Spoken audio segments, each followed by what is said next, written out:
Hello, everyone. I started recording to have this webinar available for everyone who want to review it and who wasn't able to join us today. And for this session, we'll make it public and available for everyone on YouTube. This session will cover like a really interesting and tricky case, which was handled by my colleagues. And I'm happy that so many people reacted and accepted the invite through LinkedIn or through the email invitation we sent to many of you. Apologies, we'll try to mute everything here on my laptop.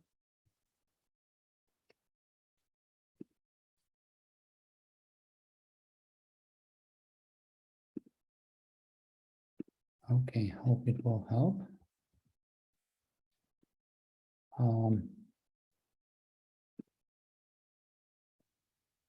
I propose not to waste anyone's time because we have plenty of things which we want to discuss today.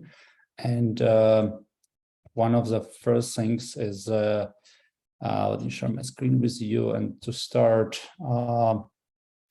this meeting, this live webinar with a topic about the email security, email under attack and why EDRs, antiviruses, and regular vulnerability assessment is insufficient and MDR is a must. You have me and my colleague Max Vernakel on this call. Max is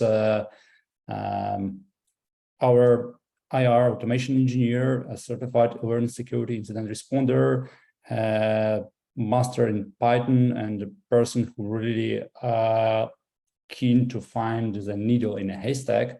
And I'm happy that he will cover the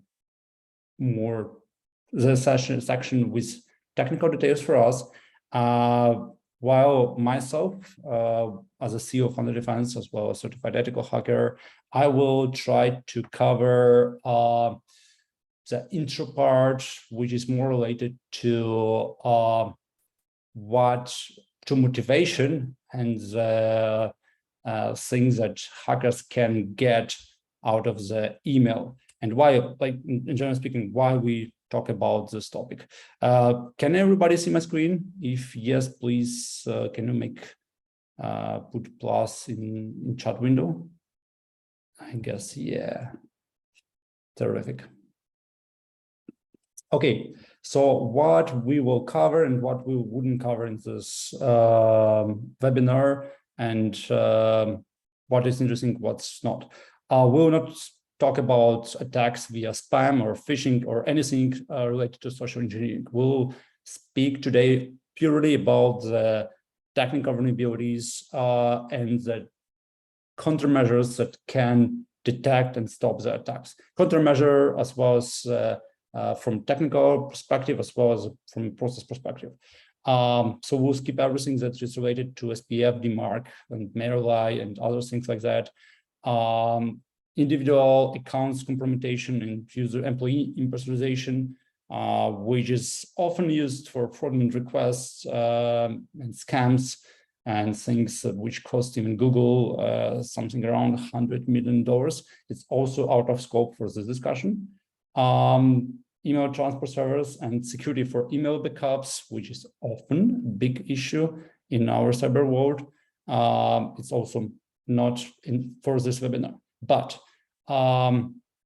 again, my goal and the outcome which you will take after this live IR case study is that you will look at your day-to-day routine and as well as to routine, because I believe that many of you are IT professionals, cybersecurity experts, researchers. Maybe some of you are also CEOs, regular businesses. All of us use email as something, as a legacy, something as a part of corporate culture. And it's true that 99% of enterprises relying on email as a key system to exchange documents, as a part of business workflows, as a part of critical element of business communication. In this specific case, in this case study, we will focus on data theft as a scenario through the business email compromise in a targeted attack scenario. So it means that we'll review what a real APT group, which we believe is associated with Russia, and Max will explain in details why do we have this kind of suggestion and attribution. I will put additional light on it, that we noticed their eagerness to access the mailbox called SBU, which is Ukrainian security service of Ukraine, and they were trying to get access to that specific mailbox. And we will cover technical vulnerabilities and risk associated with them, typical workflows used by APT groups all across the world to gain access to mailboxes, arsenal which we use, and arsenal which you can use if you to let you be prepared. For us, it's one of the critical outcomes from this webinar, that you would be able at the end of the day to handle incidents like this, or at least have a high-level overview and be ready, and you will know best practices to defend business email, as well servers and mailboxes, as well as to prepare you to defend your organization. Case details, I will try to focus on tools versus people, process, and tools, and a very short, very simple, very obvious, but incident response playbook, which you would be able to apply in your organization and day-to-day business. Let me make one step back. I wanted in this webinar I can't ask questions, and let me try to walk you through the things which I believe personally are the funny things which we store in our mailboxes as a key vault of organization knowledge and storage. So as you know, many businesses trying to simplify and unify their way of communication.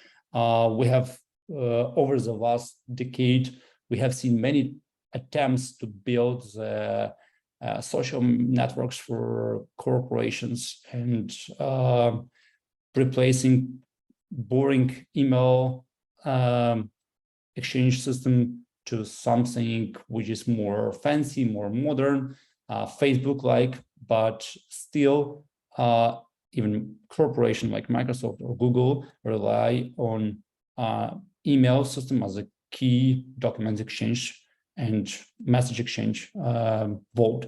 So what do the people handle and store there? It's all the legal documents and contracts with employees, with contractors. It's plenty of sensitive business documents, which are also elements of their plans, strategies, campaigns, marketing tricks they use, or something they are planning against their competitors. Of course, it's communication with the clients and suppliers, because people are making business, and relationships which can be harmed through this kind of business email compromission can lead to a total business disruption. And we know many cases when mailboxes of some very powerful or very important individuals were compromised. We remember the election in US in 2017 when Russian hackers were gaining control over the email of highly respectfully, like for critical people. And we know that in emails, people also communicate their constraints, their problems, and sensitive data like intellectual property, a code base. It's a case when we have seen during data discovery that developers or DevOps may also build everything for someone, put everything in a zip archive and send it via the email, or send a link to some folder where anyone can download something that was built as a code for someone. And we obviously see reports. Reports are a very interesting thing, which is used by CEO, which is used by boards, clients, investors, governments. It means that in reports, we see a very good picture of organization, and very often reports have some critical confidentiality level, which shouldn't be, many reports shouldn't be leaving borders of that organization. And many reports have a very sensitive nature, and it's something that malicious actors hunt for. As you know, any company, any pre-IPO company, which wants to become a public company, they preparing all the materials and reports to be assessed by SEC committee. And these kinds of reports used by traders have also very high sensitivity level. So that's why sending them through the email is a wrong way of delivering it to a stakeholder. And as day-to-day users, we also use our email system to reset our passwords to unique links to password set interfaces. Some applications, poorly designed applications, they sending passwords to us in clear text. It's also a big issue, but this is what attackers can find actually in when they gain access to that mailbox registration confirmation. So we will, as attacker, we will know where which systems are in use, where that or this employee of that corporation have the registrations, and maybe we can reset password to gain the full access to that systems. And I have seen it on myself, on my eyes, that people sending 2FA QR code, a screenshot of it through the email to simplify and share access with someone else.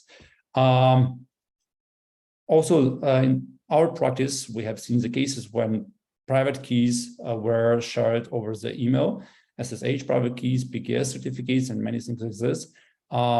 Internal data and analytics, forecasts, financial information, P&L, salaries, and things like this. So all of this data contain sensitive information which should be hidden from malicious actors as well as from internal employees. But when we'll look at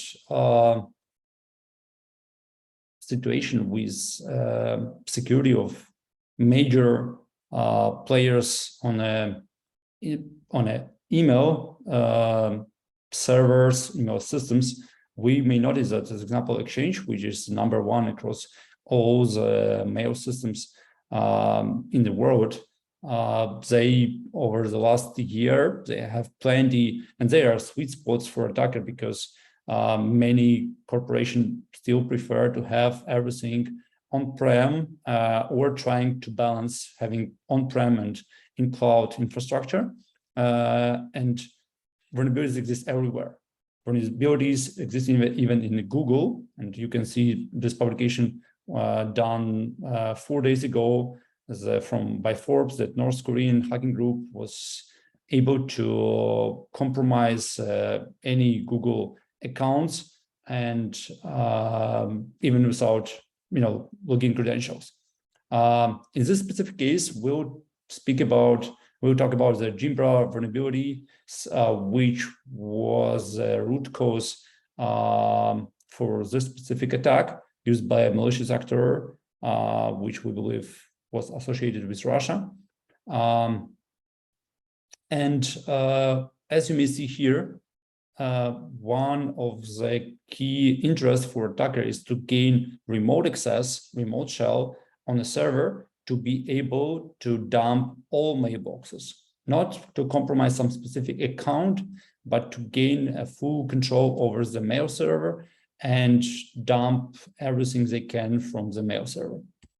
As a brilliant demonstration prepared for us by Sophos Lab, we can see a typical lateral movement and keychain and tool sets, which are used by a Russian-associated ransomware group called Conti. As you see here, they relying on proxy shell exploit, which is very popular against Microsoft Exchange systems. They're using spear phishing attachments to gain the initial access to host, which is part of their interest. And also they are using a FortiGate exploit against their firewall to get initial foothold in internal network. I don't want to focus us on the rest of the instruments, but the idea is that they're using well-known open source hacker tools, as well as commercial tools like Cobalt Strike, which they are cracked, patched. They use legitimate services like Mega.io and AirClone to dump the data and then to execute a cryptor and encrypt everything in the internal network, internal perimeter of the organization. Why do they do it? It's simple. Ransomware gangs do it to get payment for decryption, they pretending that they are helping businesses to evaluate their security, but at the end of the day, it's a ransom, it's a blackmail. In this specific case, we believe that attack was performed by a foreign intelligence service. Many breaches happen because in the email security, and if you looked at forums like and if you are watching an anonymous Twitter account and watching what they are publishing there, you may notice that in many cases they exposing the full email server content of organization which becomes their enemy, as well as there is even cybersecurity firms. As example, recently we read about scandals that Celebrite, Israeli cybersecurity firm, was compromised, and their toolset and email communication also leaked to DDoS Secrets website. And some businesses also use this kind of leverage to gain competitive intelligence, to steal intellectual property, and gain this information about plans, about the contracts, about the customers, and with the goal to win the market. Very simple scenario illustrated on this picture describe how business email compromise and attacks against the mail server can be used to get just a simple financial benefits for attacker and financial losses and confidential information loss for a business. So it's very simple. Attacker may compromise at least one account to gain access to internal systems. The attacker may use cyber squatting or a lookalike email address to get initial footprint, as you may see also here. and then having the capability of execute and send anything on the compromised machine, or they may send the requests and for payment, or sharing some confidential information with HR or a financial department. Again, as I mentioned, it happened 2 years ago with Google and Samsung, when malicious actor pretended that they are accounts payable department for a big Taiwan factory, and Google paid to that malicious bank account around $120 million for a few months before that incident become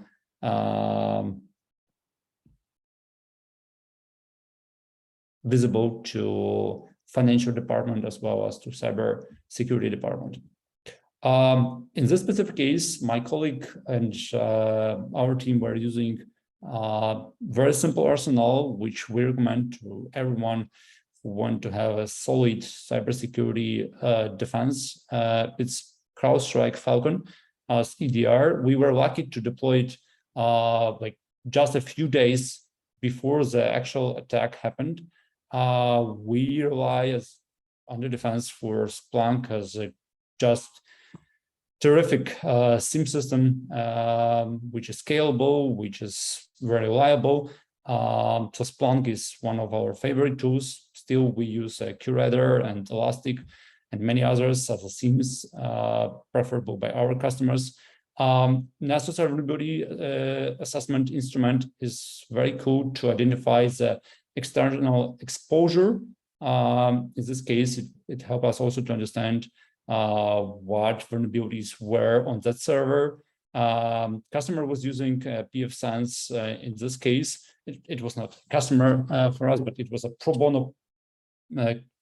bono project where we were providing our MDR service to local Ukrainian civilian government organization, and threat feeds which are available from CERT organizations across the world.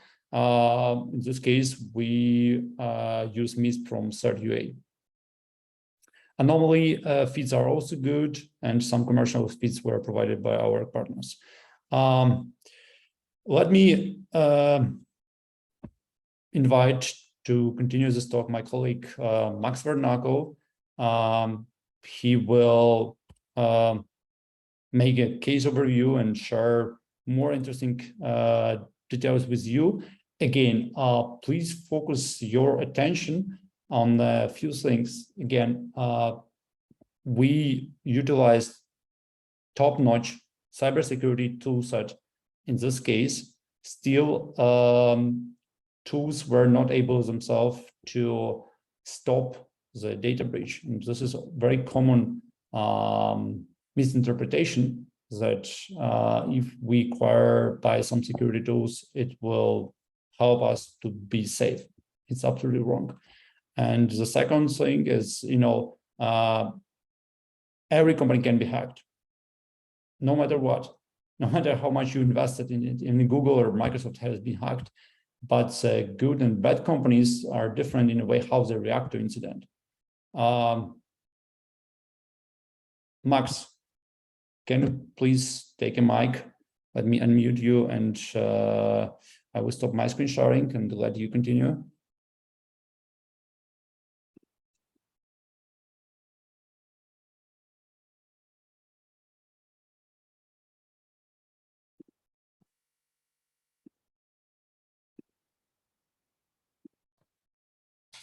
Hi all, do you hear me well? Yeah, I can hear you well, and I would appreciate if people can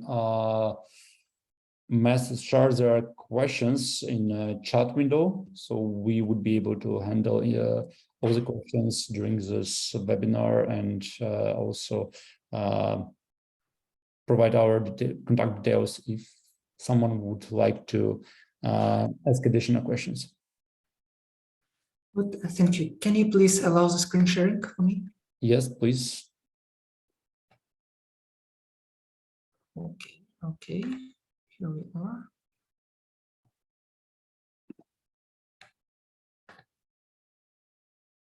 So as for now, you should see the presentation. Do you see it well? Yeah, I'm with you. I can see your presentation. Thank you. Good. So in this case, let me describe one of our recent incident response projects. This time, local Ukrainian Civil Defense Administration was compromised, and the adversaries had two main goals. The first one was to access historical mailings of government, and the second was to deeply persist on the system and retain access to the all further mailings. And to make it happen, so let me hide this one. Yep. And to make it happen, the hacker left more than 20 backdoors on disk and in memory. They utilized different defense evasion techniques. They even created fake email accounts and generated Zimbra pre-authentication keys for further programmatic access. So the hackers were really clever and knew what to do. A few interesting points about the attack. More than 40 different IPs participated in this attack, mostly located on US hostings. As the first step, adversaries knew enough information about their target to act quickly. They gained valid credentials via password redirection in Zimbra. Then they exploited another Zimbra vulnerability, and a few malicious JSP files were uploaded to be used for remote code execution. Having a shell, the hackers decided to have root privileges. To achieve it, they unsuccessfully tried to utilize yet another vulnerability in Linux OS. CrowdStrike EDR helped us to prevent this attack. So let's move on. It's really important to note that the attack took place during the initial phase of security hardening. Our under defense engineers, together with the server's admin, managed to install CrowdStrike EDR agent and to deploy Splunk CM for further centralized log management and further security monitoring. Still, as you may see on the timeline below, at least the initial phase of attack was fully undetected by EDR. So let's go through it. 18th of June, hackers collected the password as a set of valid credentials. The day after, they used those valid credentials to upload a malicious file and begin the remote execution phase. A few hours later, they began their discovery phase. They were reviewing system configuration, network, users activity, and so on to know what to do next. The day after, 20th of June, they began the mailbox access. They accessed a few accounts, modified them, created the fake ones, and more on it later. The day after, on the 21st of June, they created an extremely noisy action that was detected and fully prevented by EDR. Reverse shell creation using different techniques like Perl reverse shell, Python, Bash, and so on and so on. I will talk on it a few moments later.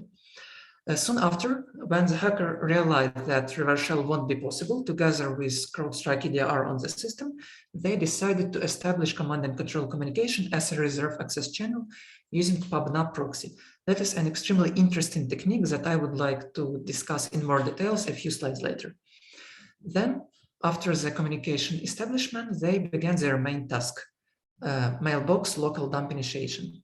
They collected users' data, passwords, they were leaving backdoors, and of course, dumping a lot of historical mailbox. A few hours later, they decided to achieve root privileges to deeply persist on the system. To achieve it, they used pkexec vulnerability in Ubuntu 16.04. That is a pretty common vulnerability, and the hackers decided not to waste time on compiling their own binaries. So they used downloaded from GitHub, compiled it right on the system, and here they are. Of course, it was detected, prevented by EDR, and created a lot of noise, which caused the incident response to begin. So a few moments later, we began our incident response. The first thing we did was the termination of mailbox dump. Then we begin with system isolation, recovery, and long process of security hardening. So let's move on. As I said, the first thing the hacker did was password collection. They did it in a pretty simple way. They exploited CRLF injection in Zimbra. So one of Zimbra components called memcached allowed the attacker to craft a specific HTTP request that upon creation will allow the attackers to redirect all further user logins to the remote hacker server. So at the end of this attack, more than 10 credential pairs were hacked, and the attackers gained credential pairs for all of Zimbra users, including the administrative one. Having a set of valid email credentials, they decided to achieve remote code execution. The remote code execution was pretty simple too. The hackers utilized a 3-month-old vulnerability in Zimbra and uploaded a malicious JSP file. JSP file, for somebody those who don't know, that is a Java server page file, a simple file that can execute Java code together with HTML and some other web components upon accessing it via browser. So they uploaded a few JSP files, and the main one called spins.bk.jsp was uploaded at night, June 19th. Having a lot of, my apologies. I just wanted to put everyone attention. If you can move your mouse and like show, yeah, exactly, the hours, like the time, local time when attackers, yeah, if you can point us to the things which you think are really interesting and things which we should notice out of this call, because like you see that time is during the midnight. It means that there was no one from IT who was actually able to review logs in a local organization. So they work during the night. Yeah, thanks for the notice. That is a really important and cool detail, that the hackers, as you see, the attack took place not only 1 hour, but in a few days. So despite the attack being for a long time, the attackers performed active and noisy action only at night to avoid detection by both system administrator or perhaps other security members. So yeah, each request, each row, as you may see here, is performed from different IPs and is utilized in the following way. So the hacker sends a post request to the malicious JSP file, like embeds the malicious code inside the request, and this file simply executes it remotely. That's all. So here are more details about this skins.bk backdoor. All other backdoor perform like in the same way, but I would like to have your attention on this file and on its structure. So basically, what the code does is the first, it reads 2 provided variables from other URL parameters or HTTP request body. Then the first variable password is verified, and if it's matches the hard-coded value in the code, like as you may see here, if the provided variable matches this one, then the payload is executed. The payload is stored in the second variable and basically contains all the commands that the hacker wants to be executed remotely. ls, remove directory access, create something, like anything the hacker wants, he will pass in this payload variable. And then the response is sent back to the hacker. Optionally, in the encrypted way, in this case, the communication is encrypted using this encryption key. So yes, the code is pretty simple, Java code as you may see here, but still it is very, very dangerous. As I said, that was not the only JSP file we saw. In overall, we have detected more than 20 backdoors, and some of them were different. So as you may see here, some JSP backdoors were really obfuscated, complex backdoors. Some of them were not. Still, they all had one goal: to allow the attackers to access the server remotely via HTTP requests. Having a remote access to the server, the attackers began the discovery phase. On June 19, we have detected a lot of discovery and reconnaissance actions. For example, verifying the IP configuration, ARP table, configuration of Zimbra, folder content, and so on and so on. So, yep, malicious actors was gathering information about host, user, OS, network, everything that they needed to know. Of course, to plan their further actions. So by morning June 20th, the hackers knew what to do, and they began their active attack phase. They modified some Zimbra accounts and even created the fake ones as a part of persistence, all with administrative permissions. Also, they created a new pre-authentication keys to access those mailboxes programmatically even after the incident response, if we wouldn't detect it, of course. So that was one of their main goals, and still it wasn't detected by CrowdStrike. So partial goal was succeeded. They succeeded in this task. I just wanted to add one more thing, if you can allow me. Again, timing. All actions were done at started at 5:48 in the morning. So they were really an early bird. It's A. B. They were like they were acting as professionals, because they were trying to do their best in reconnaissance and understanding what they are able to do, the things that they were not expected that we have a visibility in telemetry from that host via CrowdStrike and Splunk.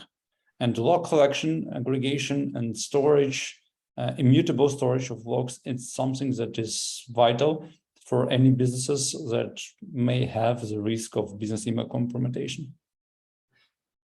Indeed, we didn't receive the information you see on the screenshot from CrowdStrike alerts, and we have to investigate it manually and create the custom search to show you the logs you see.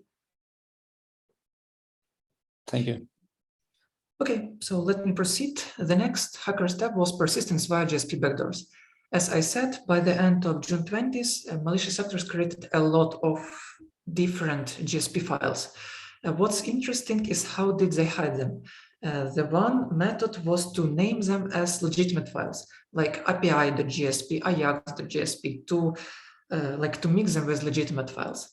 The second method was to hide a malicious payload inside the legitimate GSP file. So imagine a simple file like 500, 600 rows, and inside of one of the file code, you insert a really long payload that is actually malicious. Of course, without reviewing it manually, we wouldn't be able to exactly find all of the vectors. And to mask the creation time, they utilized yet another interesting technique using the touch command. For those that who don't know, the touch command creates a file, and by utilizing the error flag, we can copy the creation time from good GSP file to the malicious GSP file. And then using the simple ls command on Linux, we wouldn't differentiate the creation time of good file or a malicious file. So to work with it, we have to utilize different detection methods, not only change time, but modification time and so on. And yeah, it was pretty interesting to see those logs and those attackers' techniques. So yeah, it was still the discovery, still the persistent phase without any noisy actions that were seen on CrowdStrike. And the next attack phase began at night, June 21, from reverse shell creation attempts, as you may see on the screenshot. So reverse shell creation attempts. Reverse shell was the first thing the CrowdStrike detected, and the detection you may see on this screenshot. So what did the CrowdStrike say? He said that a simple JSpawn helper, a part of Zimbra, launched bash, and that bash launched another child process that decided to launch a suspicious SH file. Inside the SH file, we saw a reverse shell, simple reverse shell script. So I see a message in this chat. Yes, exactly. I will talk about the integrity check a bit later. Thank you. So eventually, after testing Perl, Bash, Socat, Python, Netcat, and so on, reverse shell, hackers understood that something is going wrong and they still do not receive the connection. Eventually, they uploaded a very interesting file called WatchDog. They uploaded it from their controlled attacker's machine, and it wasn't detected by CrowdStrike. It wasn't detected by Aristotle. It was absolutely clean, and that is the most interesting part.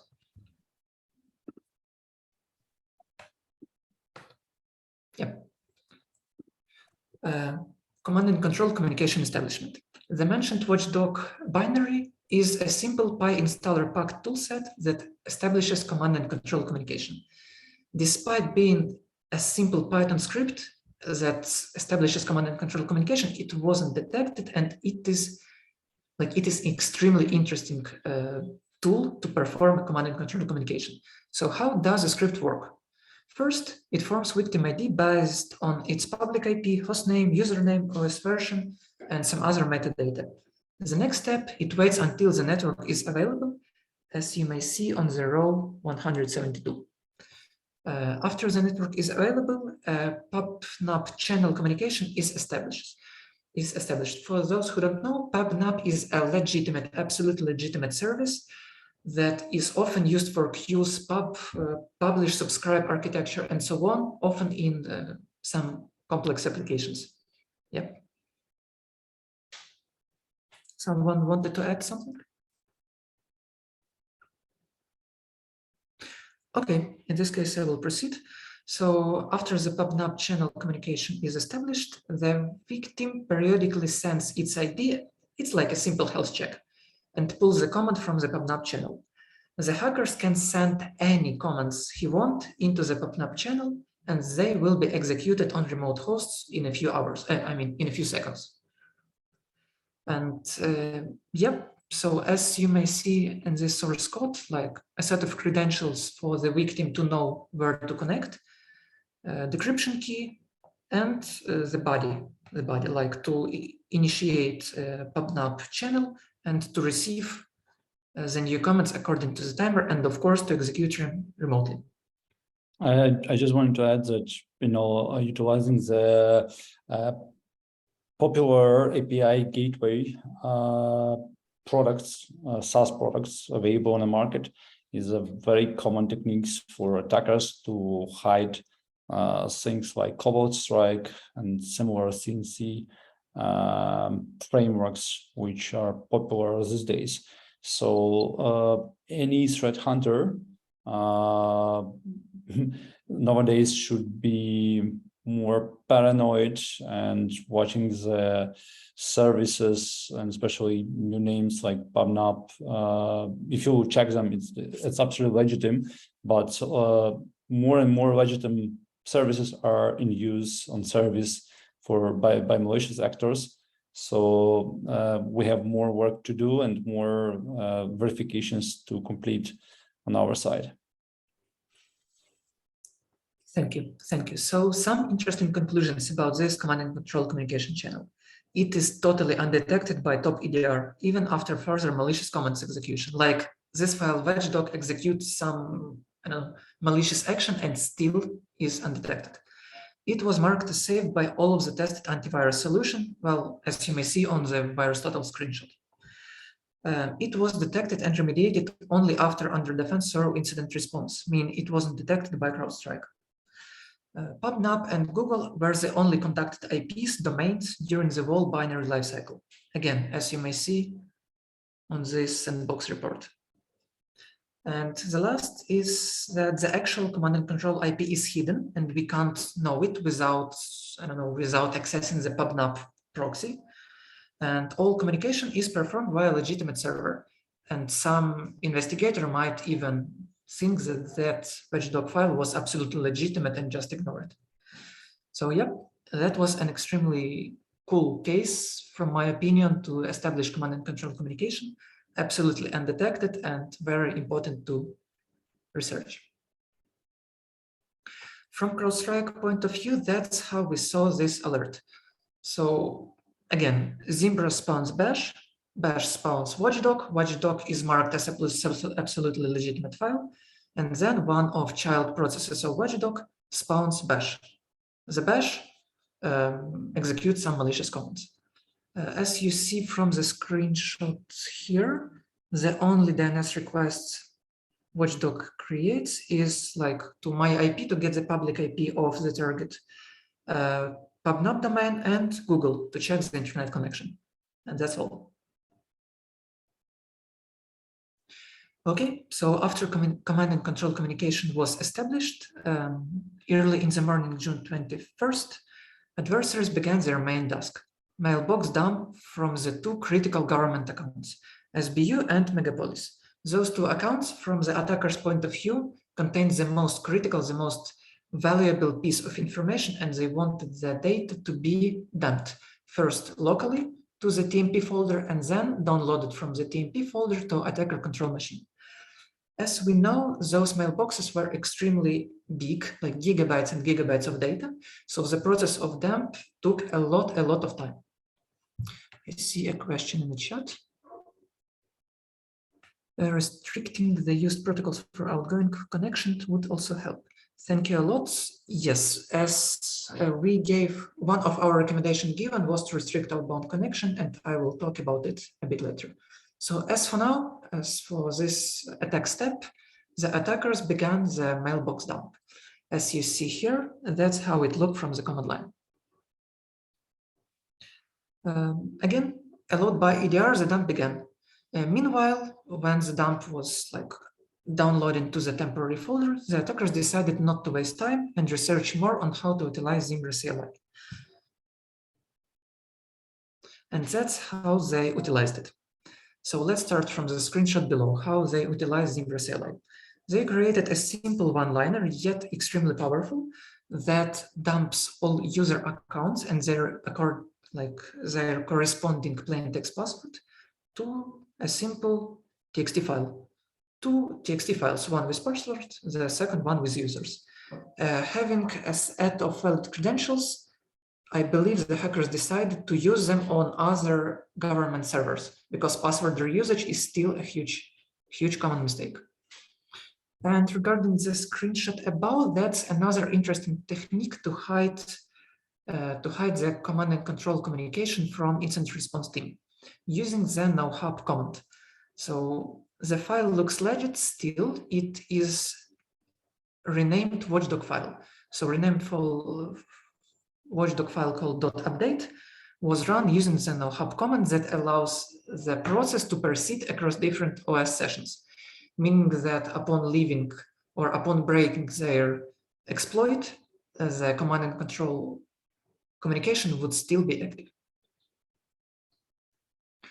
Okay, so the last activity of attackers was to escalate to root. It was an extremely noisy and extremely unclever action, from my opinion, since they decided to utilize GitHub downloaded binary. It was triggered by CrowdStrike. As you see, it is like red in VirusTotal, and of course it was blocked and created a lot of noise. So after a lot of noise, the security team decided to notify us as incident response team, and yeah, the incident response began. So the first thing we notice upon entering the system directly via SSH is a very suspicious set of processes. So as you see, Watchdog creates a few other copies, and then one of those copies executes a remote shell to a remote server. So of course we killed those processes, but still we couldn't understand the root cause of the breach. To understand the root cause of the breach, CrowdStrike helped us a lot. So yes, it did not detect all of the threat, but still it gave us a more clear vision of what we are working with. So in total, we have received like 31 alerts. 4 of them were critical. Some of them were only detected, some of them were blocked, but still process 3 with full information about the activity helped us a lot to understand what was going on. So I see a few more questions.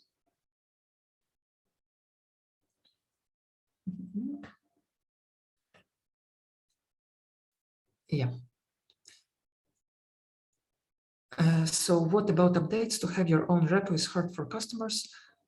About updates, about patching, I will talk as a part of recommendations. So our response timeline looks like this. 3:36, the first CrowdStrike alert regarding reverse shell creation. As I said, it created a lot of noise, like 10 or more alerts. All of reverse shell creation were unsuccessful. Then unsuccessful mailbox dump initiation via undetected command and control server. It's a mistake. Then a few hours later, the server's admin decided to call us and we began the incident response. like a few minutes later, we found and terminated the mailbox dump. Luckily, we did not have the proof, or we could not find the traces of this local dump being transferred to the attacker's host. So I believe it's our great action that we stopped the mailbox dump before the actual compromise. Then 1 hour later, the attack vectors investigation, network isolation approval request. Yet the government organization did not allow us to isolate the network immediately. So while we were waiting for an improvement, we continued with our incident response. We acknowledged of having more than 3 active GSP backdoors on the system and began the remediation. A few moments later, we fully remediated the command and control channel and began forming the recommendations for the breached server, for the admins of the breached servers. 1 hour later, we ended the patching. I mean, we downloaded the patch and received the network isolation approved. After the network isolation, we began the patching, integrity check, as was mentioned in one of the messages in the chat, and asked the users to rotate their password, of course, like in an obligatory way. An hour later, we began our EOC collection for threat hunting processes to ensure that the breach did not spread to other government services, and began the security hardening plan implementation.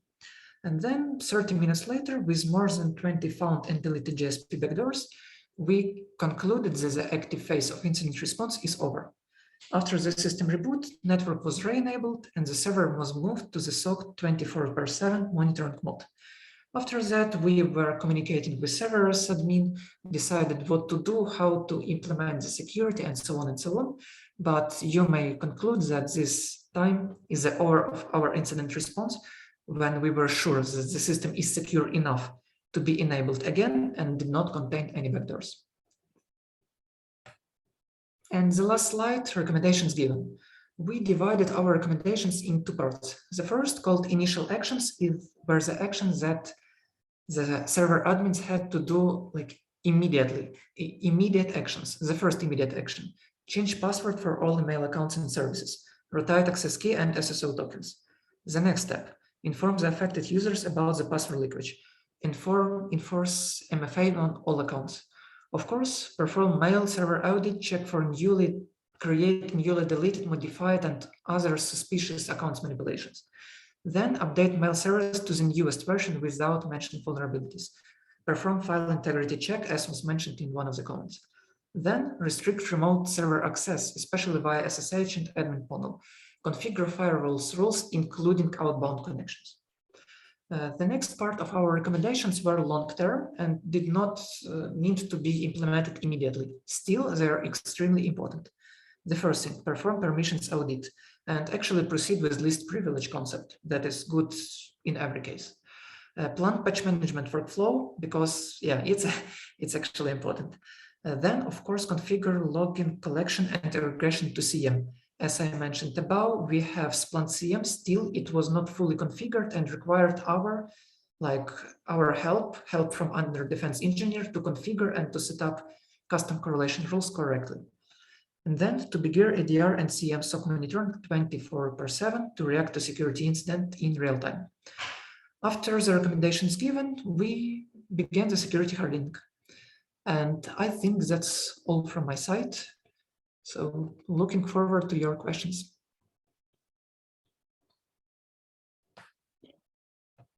Let me allow people to unmute themselves. Yep. And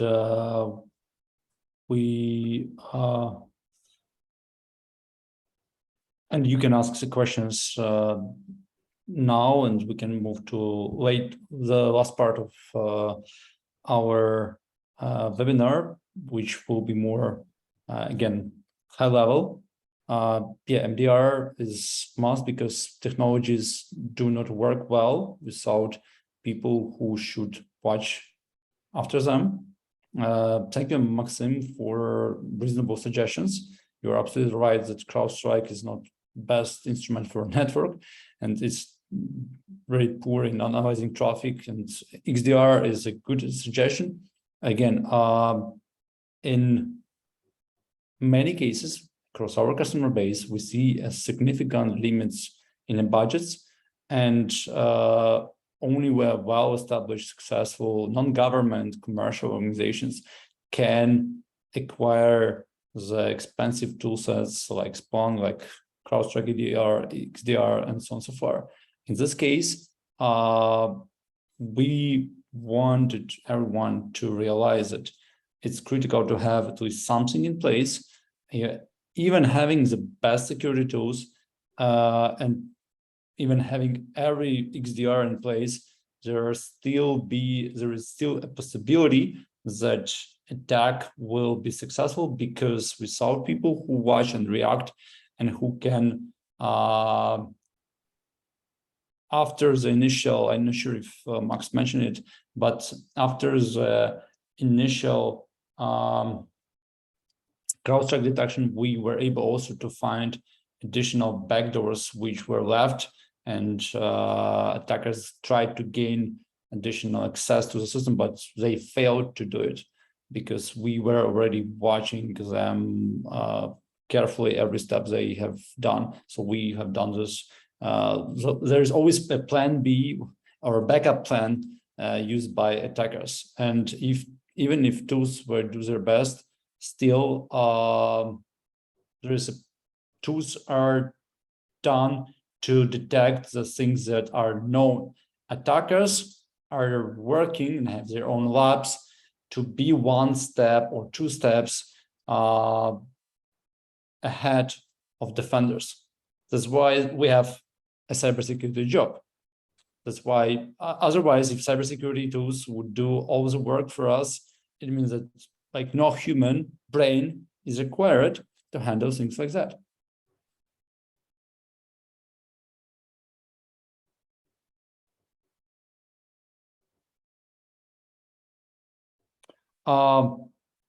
Mohammed, regarding your question, regarding carbon black, to be honest, we have never deal with carbon black as an EDR. We used to work with Trend Micro, McAfee, and many others. Unfortunately, CrowdStrike, carbon black is not in scope of our toolset.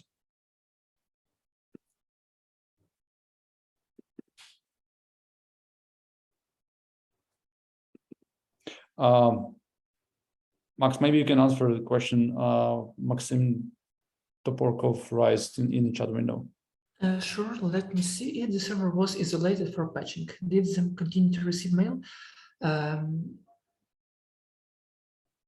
Not exactly. It was isolated completely. CrowdStrike allows us to whitelist some of the IPs, including the CrowdStrike console, some admins IP to allow SSH connection, but still it did not receive any emails during the network isolation period. Let me share my screen, and I would love to continue. It's a good question that you ask it, Maxim.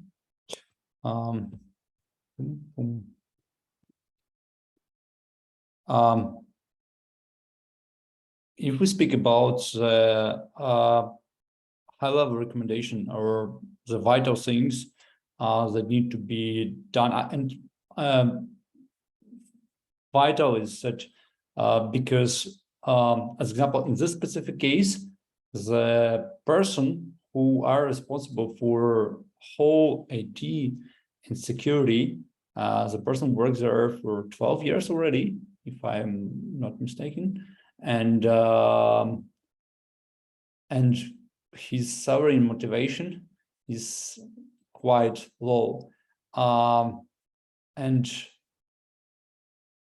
everything that happened during that few days and during this security hardening pro bono project was a big driver for organization to become more mature. And it's interesting that we were lucky to caught that threat during the attack. And what I want everyone to have a helicopter view on why it is critical to protect the email servers, and I really appreciate a very good suggestion about file integrity monitoring and limiting the outbound connection. This is something that IT people have to do, but they don't do it on a regular basis. They don't do it even as a security best practices.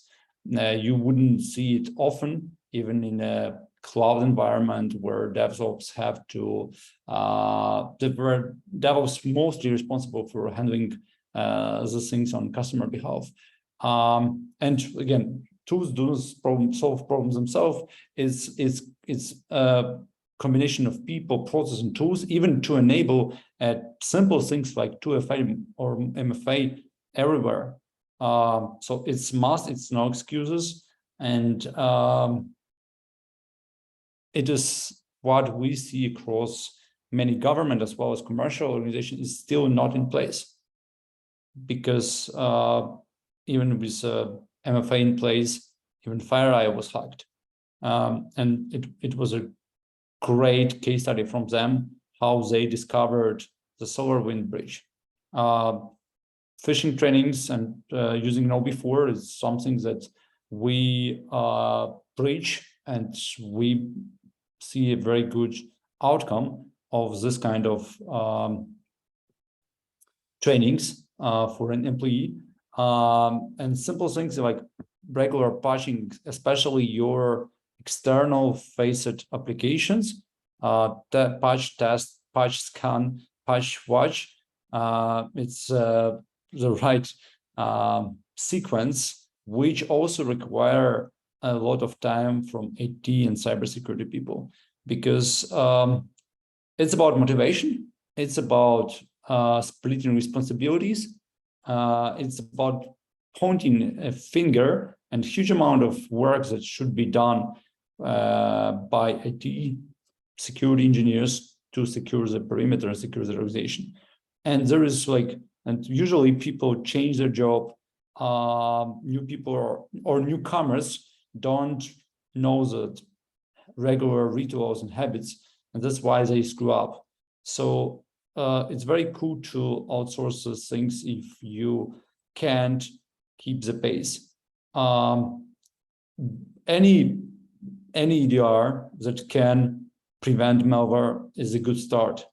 It is cool to have this kill chain methodology, and as attackers do not have their big R&D shops, they on some phase they will rely on something which is open source, and things like Carbon Black or CrowdStrike Sentinel-1, many others can code them or generate an alert. And this is a mission for all cybersecurity engineers, SOC analysts, and IT security personnel to watch every alert. I guess I put it somewhere here, and to implement log monitoring, because for, I guess, the last 12 years that server was without monitoring at all. So if you can build it and organize everything yourself, your way, just outsource it. Find a vendor that will work best for you with the most reasonable price. Assessing your systems, and this is one of the key elements I want to emphasize. It's called data discovery. Especially it's important for Exchange admin servers. It's very cool if you can run the search command across all your Exchange mailboxes and try and to run this exercise to simulate what malicious actors will hunt across your mailboxes. And you may find all these secrets like P&L documentation, you will find contracts, you will find strategies and reports and problems and all those things which I mentioned on the beginning, and even passwords. So every IT security person, when they do the security hardening for organizations, they have to implement this data discovery things and be their own red teamers hunt for data, hunt for passwords, which employees left on Confluence or in Jira or somewhere else, or even in a mail system in a clear text. Especially, it's critical to have password encrypted archives or utilize external file sharing instruments with a password validation to access some sensitive content which should be available temporarily for appropriate stakeholders. So deleting any information that may be interest for attackers, it's something that you can try. At least you can run the education and security awareness through demonstrating to middle management the risks which organization may face if the email system get hacked. Email filtering and flagging domain spoofing attempts is very important. Procedures should always be a little suspicious. It's about the daily habits, and having the business email compromise playbook as a part of BCDR plan and IR plan, it's a must. Still, you wouldn't be able to eliminate all possible risks. So again, having this playbook as well as IR plan is a must. I see additional questions. Is there any other good XDR for Soho? CrowdStrike. CrowdStrike have their own XDR. Carbon have XDR. Silence. I don't remember if Silence have something in their portfolio for things like this. I would recommend Excidian. Excidian has it's not XDR, it's network traffic analysis.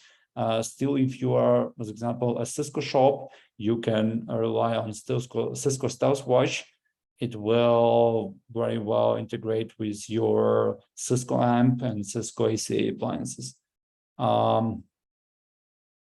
Mohammed, thank you for your question. How does Carbon Black defense with their MDR compared to CrowdStrike?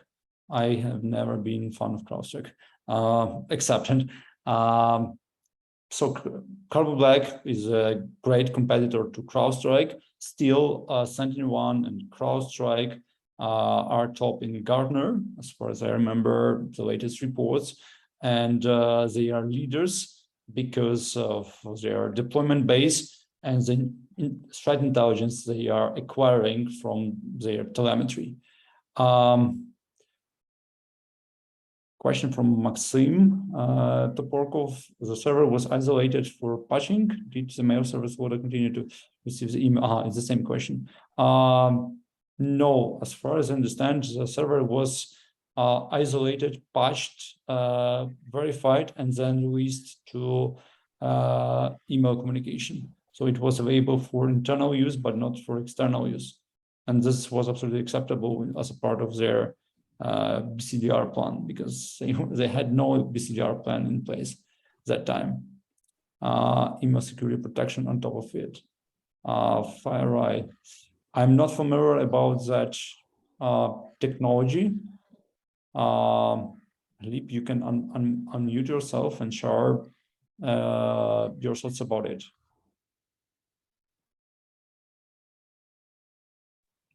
Hey guys, can you hear me? Yeah, I can hear you well. Yeah, thank you.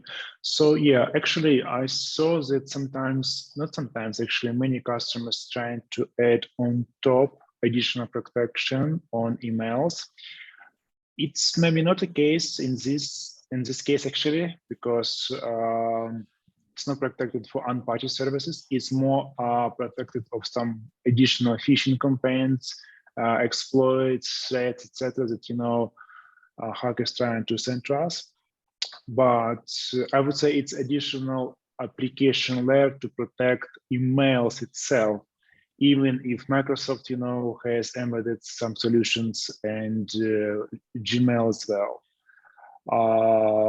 So some kind of maybe recommendations that may be also used. It's not only from FireEye. FireEye, it was just an example. I know that another vendors also provide it. So pretty interesting, from my opinion. It's about corporation culture and techniques, tools used by people. From my experience, it's very hard to change the way of and processes, the way how people rituals they used to share files or send some information, especially if you deal with C-level executives. They really value their time and they wanted to have as it's like quote from Queen, I want it all, I want it now. So that's why malicious actors in their campaigns understand that C-level executives are the sweet spot because they are in rush, they are under pressure, and they need to get everything immediately. So that's why their mailboxes are top priority, and this is a good scenario where you as a IT security administrator or engineer or executive as a CISO can run this exercise discovering data which executives of a company put on risk. So you would be able to leverage it as a demonstration that if hackers break into mail servers, they will acquire all the sensitive data and it will be published on the RAID forum or things like that. I see another comment. Warning for people using Carbon Black. If you enable MDR, you will take an action and only email you. Yeah, one of the things is that CrowdStrike and Carbon Black, they have similar models. They just notify you about the threat that they detect, that they see something on your perimeter. Most organizations are alone against the enemy, and IR, it is something that, and you see it somewhere here, so that tools themselves wouldn't solve the problem.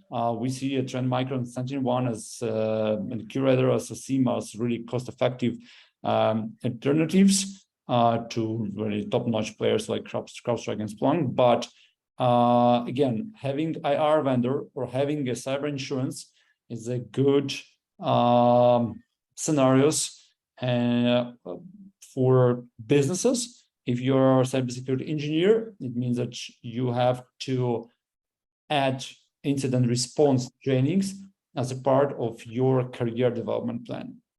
Like I added this joke about backup. In many cases, backups are the only way to recover after a major breach. It will be also a valuable insight if your backup is still available to understand what you may lost as a business if your mail server, Zimbra or Exchange were compromised, dumped, or wiped. In this case, you would be able to take backup and assess in the last backup which you tested for recoverability. You would be able to assess what was inside and what are legal and marketing risks from a business perspective. External exposure using classical instruments like Shodan and Nessus, it's something which is low-hanging fruit, which everyone have to put in place. Still, it is not that we see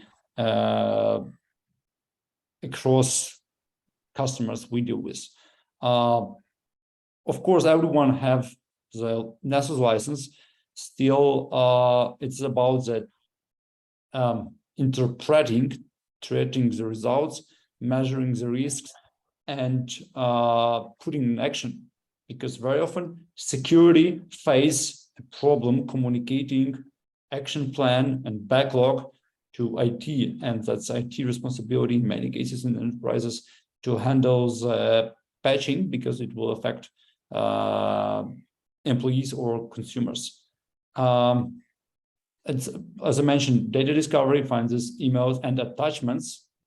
Attachments are critical, which may enable attacker to have a blackmail or ransom campaign, or to trade that secrets. Is critical. So hunt for your data like attackers.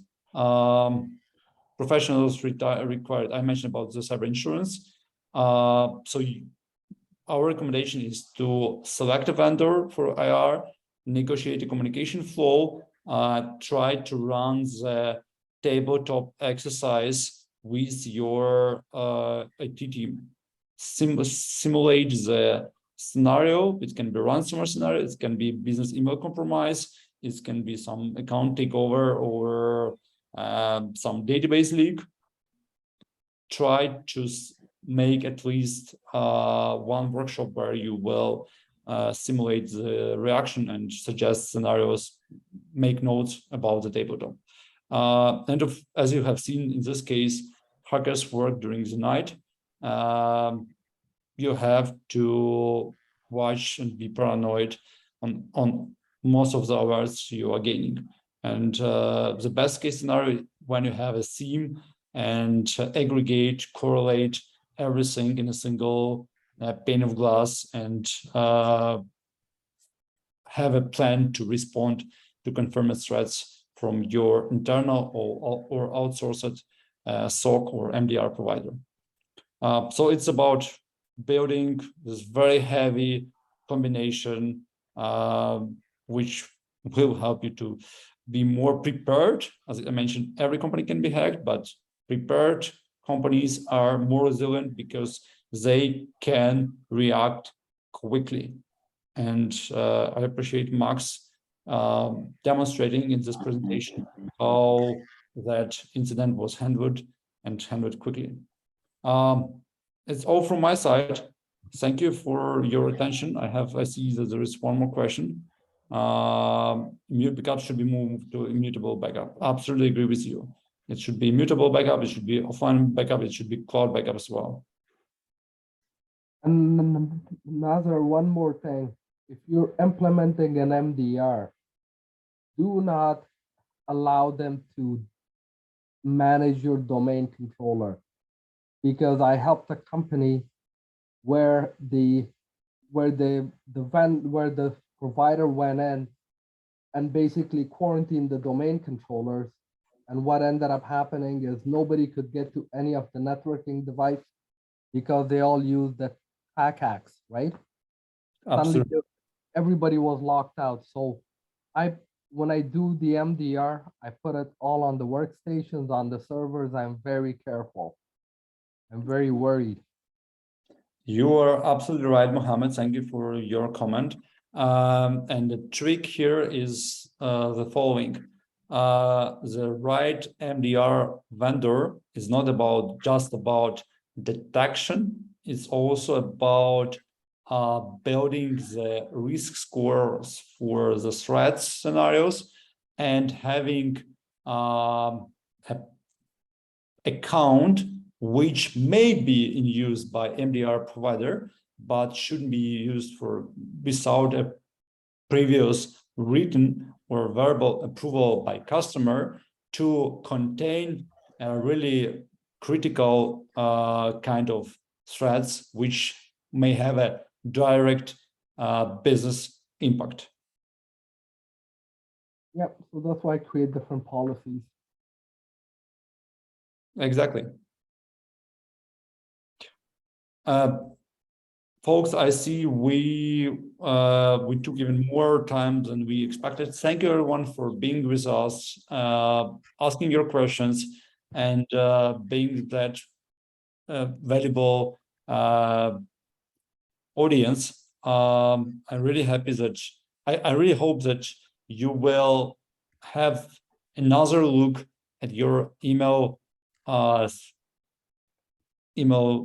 security system, and you will assess what your organization may expose if the malicious actors, for some or any reason, will gain access to that vault of secrets. Thank you, everyone.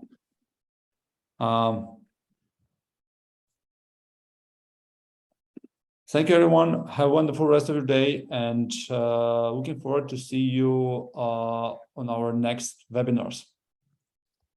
Max, thank you for sharing with us. Thank you too. Thank you, guys. Have a wonderful rest of your day. Take care.